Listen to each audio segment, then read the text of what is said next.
Haruko, please. We knew each other for so long, Mr. Green Game Boy.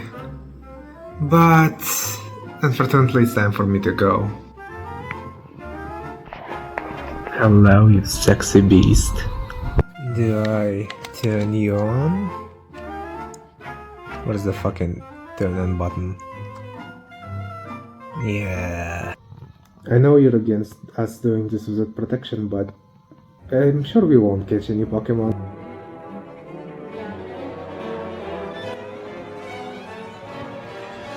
It's not what you think. I don't like playing with other boys. I don't know this opening skit when I was high with a fever. Can you tell? Ah, Game Boy. My very first game system that I got when I was in UAE. I had it when I was like 4. And you know when I was 4? 1999. Man, I'm old. I used to play it all day, sometimes in a car, which was terrible due to Game Boy having no backlight, so I had to rely on passing streetlights. It wasn't really a great way to play it, but you know. Game Boy got released in 1989 by Nintendo and invented by Gunpei Yokoi, who is also known as the creator of Metroid and other cool stuff. It sold like hottest cakes, despite being sorta... It brings a lot of memories, and I'm very fond of it.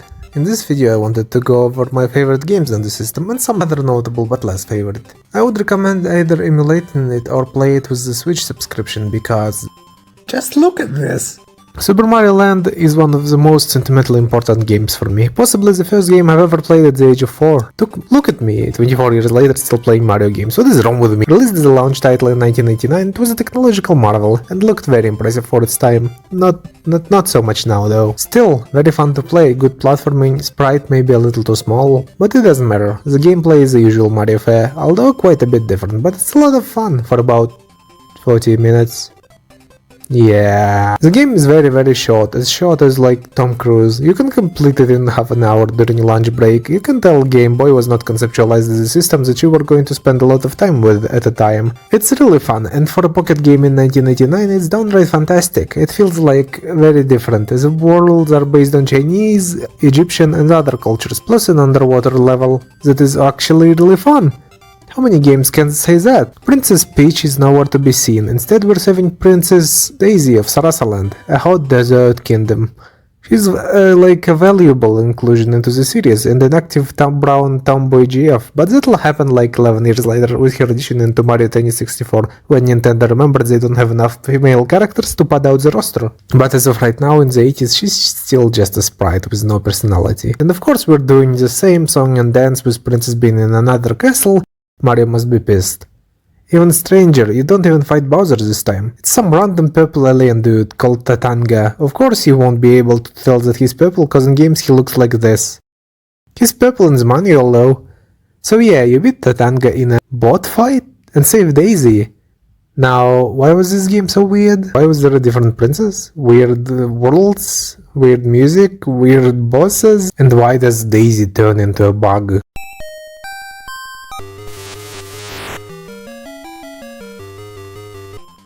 Well, that's easily explainable. Because it's the first Mario game which Shigeru Miyamoto, the creator of Mario, has absolutely nothing to do with. And I love it, it brings so many memories. If you have 30 minutes to spare, play it and have fun. Super Mario Land 2, 6 golden coins, however, is horrible. Just kidding, it's a fantastic game, again. Miyamoto had nothing to do with this, so it's weird as hell. Look at this level select map. It's shaped like Mario. You can enter levels on his body, and when you enter his crotch area, you enter a level filled with balls. If you ever wanted to play with Mario's balls, this game is for you! Mario looks much more like himself, and much less like he got squished under the press in YouTube shorts. Platforming is much more refined, locations are more interesting, and there's a world map too. The soundtrack is top notch, and Tatanga makes a cameo, but he's not even the main boss, just being like, hey, I'm still a threat, don't forget about me. Please. He never appeared again. The main villain of the game is far more interesting, and the plot this time is quite different. Someone stole Mario's castle, and he has to collect, guess what? 6 golden coins. No false advertising here. Once you get 6 coins, and you can go in and battle Wario himself. That's the game he debuted in, and good lord, he looks hideous. His face alone is bigger than Mario, and he's bald. After you beat him, you get your castle back, and Wario cries like a little bitch. Since when does Mario have a castle anyway? I guess people of Mushroom Kingdom shit a lot, so the only plumber he's probably loaded. But yeah, this game is a massive improvement over the first one. You should play it. Kirby's Dream Land, the very first Kirby game. It's another one of those, that you can beat in like 30 minutes. I had it on my Game Boy and I loved it as a child. I even cried after rediscovering it 20 years later after playing it for the first time, but I'd say it aged okay. It's a competent, easy platformer with cute concepts and characters, but due to the nature of the character as a floating orb, it'd be hard to die. You really have to go out of your way to die. You can't inhale enemies and get their powers yet, which is a shame, but what did you want out of a game? Still, it's a fun time. First game made by Masahiro Sakurai too. You might know him now by... Fun fact, Sakurai and Miyamoto had a huge fight because Miyamoto wanted Kirby to be yellow, while Sakurai wanted him to look pink. Nintendo of America didn't want to wait and made him white. Whitewashing has gone too far. Kirby's Dream Land 2 is significantly longer and very fun. You can already inhale enemies and steal their powers, and you can use 3 animal bodies, Rick, Dick, and Mick. Something like that. Rick is my favorite. They all give you powers that make it easier to traverse through a level, but as an exchange you'll have to listen to this music on repeat.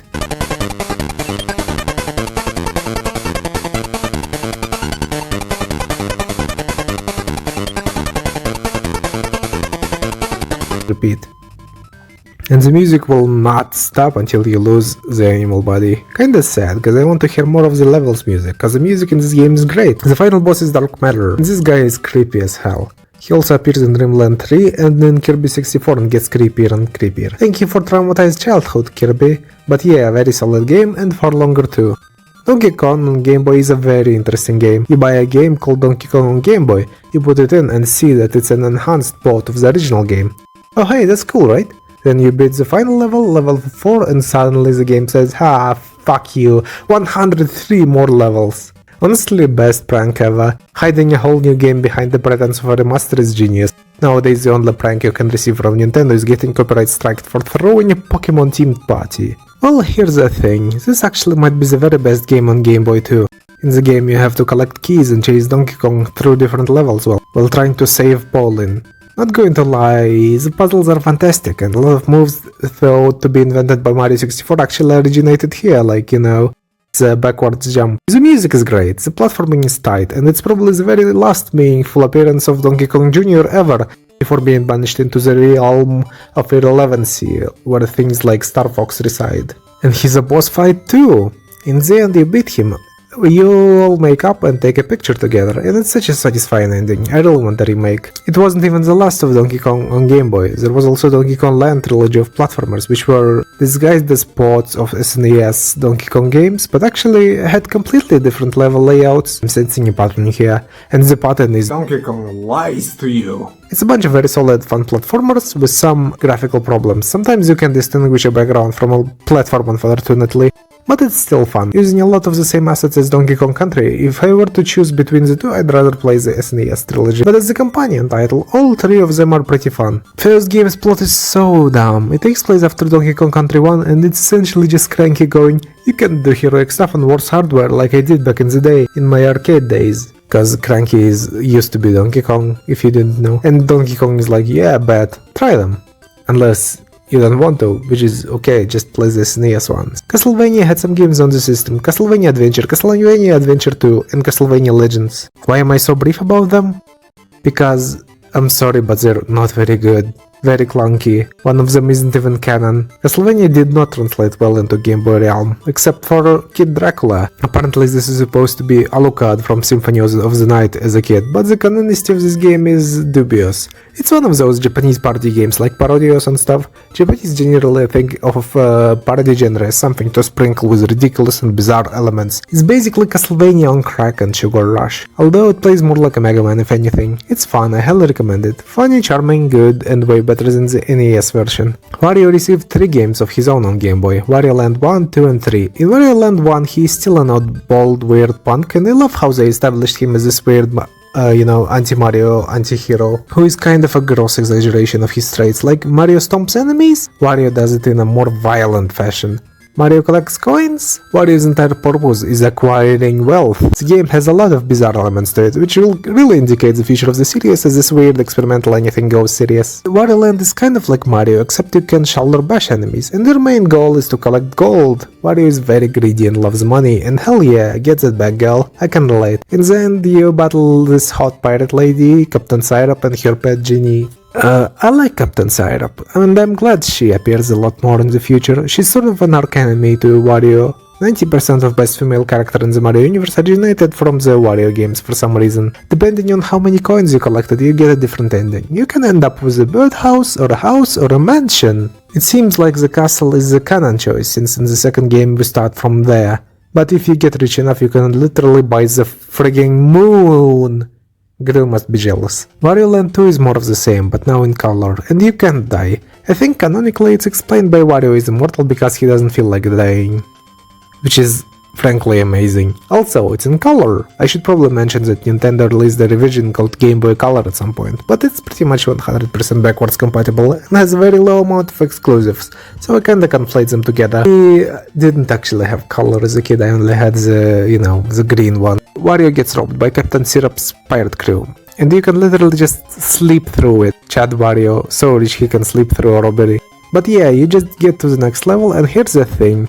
Depending on how you finish the levels, you advance through the game differently, and get different endings. Despite the inability to get a game over, the game is still very fun, and I'd say very much worth playing still. Captain Syrup doesn't appear again after this game until 2007, and she looks amazing in that one, but it's a bit too far ahead. There's Wario Land 3, but it's a Metroidvania, and after playing it for like 2 hours I got confused and never finished it. Some people like it, but I don't. It's not exactly good criticism, so I just suck. Tetris was a huge hit on Game Boy, and it's associated with it specifically quite a lot, and while I used to share a country with this guy, I didn't live during Soviet Union, but it still feels nice to be almost represented, but not quite. Metroid 2 is fun. At one point was my favorite game in the series. It's been some years after Metroid, but Samus finally got her sequel. In this one it's a bit easier to navigate, and it's one of the more fun Metroidvanias out there. The atmosphere of the abandonment and loneliness on an unknown planet is translated very well. The gameplay is more refined, and the soundtrack is hit or miss?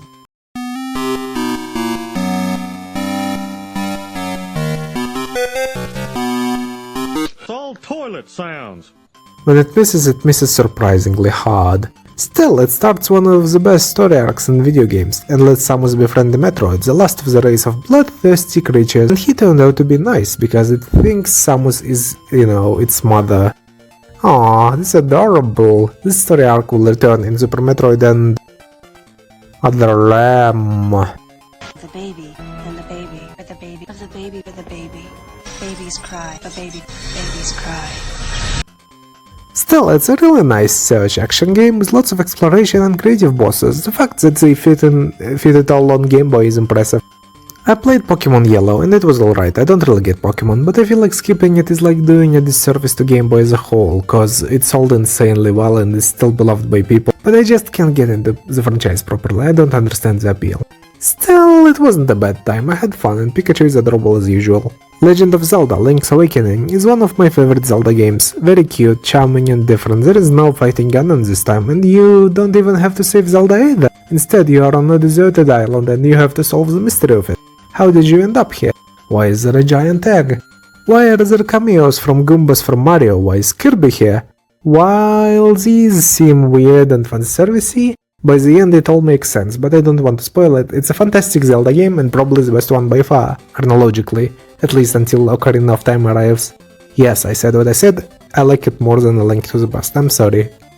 I love the musical theme through the game, where you have to collect musical instruments. Marin is cute and it's a shame we will never see her again. In fact, the supporting cast of this game is very charming. Again, it was developed without much supervision by Miyamoto, and that's what made it possible to make it so different. I suppose Game Boy was Nintendo's field for experimentation, and I absolutely adore those games. Oh, and fun fact, if you steal something from a shop, your name gets permanently renamed to Thief, and everyone in the game refers to you as a thief. And if you return to the store, the clerk fucking murders you. A neat detail, but seems a little excessive, doesn't it? Well, then again, it is a realistic depiction of what happens to people who pirate Nintendo games. Doug Bowser himself kicks your teeth in. Link's Awakening proved so iconic that it got 2 remakes, one later on Game Boy Color and another on Nintendo Switch, which is a good remake. Mario Picross is Picross. Why am I playing this? It's a fun little traditional Japanese game where you have to uncover pictures, but like Mario has nothing to do with this. He's just, standing in the corner and is like doing poses and is like, yeah, good job. The pictures barely have anything to do with Mario. I suppose it made for some fun promotional material though. Like in Germany they made a whole comic about this. Seems like Nintendo catched on to that question too, so they just removed Mario from the franchise eventually, with games like from GameCube onwards being called just Picross. Kirby's Pinball Land is just Kirby but pinball, but it's decently fun. It was inevitable really, with Kirby being spherical and all, but I wonder why doesn't Nintendo do it again in fact. Like, do pinball games even still exist, or is it like a relic of the past? I don't know. Burger Time Deluxe is fun. You play as this chief called Peter Pepper and run away from anthropomorphic food while trying to make burgers by stomping on them. It's a fun puzzle game, and then they made it again, but with Flintstones, and the first game was also on the NES.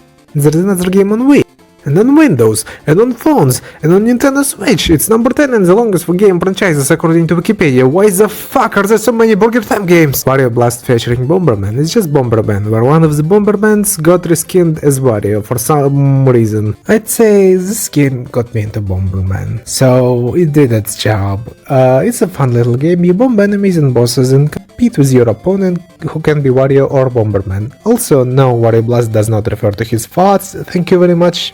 Shantae on Game Boy Color is a fun Metroidvania, and unlike Wario Land 3, I didn't get stumped, so it's safe for dummies. It's great, and I love seeing Middle Eastern people represented in games without them being like the evil Arabs. Shantae is great, and her interaction with her supporting cast are like extremely charming and well written. The boss fights are engaging, the platforming is great, the hair whip is a great choice for an attack, and I'm not going to lie, it grabbed me by its sex appeal, which there is plenty of, but I walked out of it with a much better experience than I ever expected, because it's a fantastic game on its own, and the soundtrack is so good. Jay Kaufman, who is also known as a Hollow Knight guy. I highly recommend this game, possibly one of the best ones on Game Boy. If only there weren't so many leaps of faith in this game, cause sometimes you really can see where you jump. It really kinda spoils the broth. Kirby Tilt and Tumble, sheesh, lot of Kirby games. There's a lot more, but I'm tired of covering them, so just play all of them, they're all great. But Tilt and Tumble is special, because it invented gyro controls before phones, and ain't that crazy? He rolls wherever you take him. Too bad the game is super hard, but it's still fun. Other highlights include Bomberman Pocket, a fun 2D Bomberman platformer that's a bit too short, Puyo Puyo Sun, which is like Tetris but with anime girls. I even have a cartridge from Hong Kong, Kid Icarus of Myth and Monsters, Duke Nukem, which is a port of Duke Nukem 2 on MS-DOS, but with Duke looking like how he looks in Duke Nukem 3D, and it's really good, I highly recommend it, and a whole lot of other stuff. Basically almost an infinite amount of games, despite being so small. Game Boy stores a huge library, and I'd say it's worth it even today. And that's why I can settle on just one Game Boy. You can't have too much of a good thing, right? At least I think so. Well, oh my god. What the hell?